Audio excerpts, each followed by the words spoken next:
Whoa! Hey! There's a cat in there! Oh my God, you're Ellie friggin' Conway. I am such a fan! Oh yeah? What is it you do? Espionage. Would you sign my books? Here we go.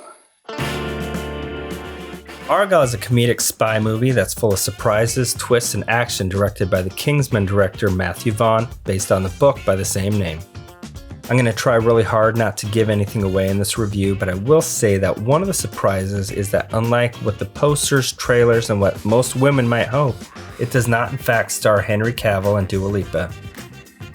The movie predominantly stars Sam Rockwell and Bryce Dallas Howard, and personally I don't mind that it's 90% Sam and 10% Henry because I really enjoy movies with Sam in it. No offense, Henry. Anyways, back to the review.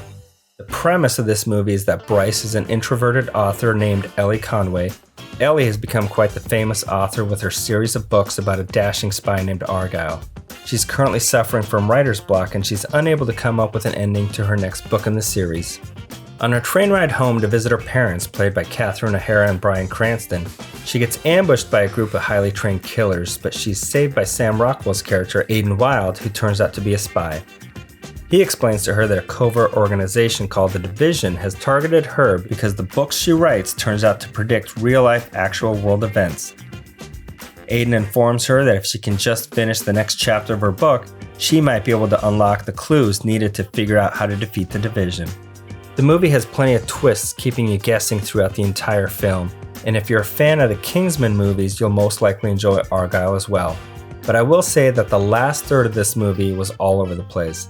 It felt like someone had thrown the movies Blades of Glory, The Transporter, Save the Last Dance, and James Bond into a blender. It was a complete disconnect from the first two parts.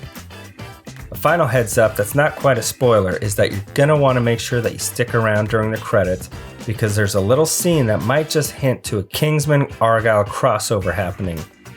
To rate this movie, if this was an actual Argylle sock, I would pull this one up past the calf a little bit. I was really enjoying it and I was ready to pull that sock up past the knee until the end, and then I just kind of had to push it back down again.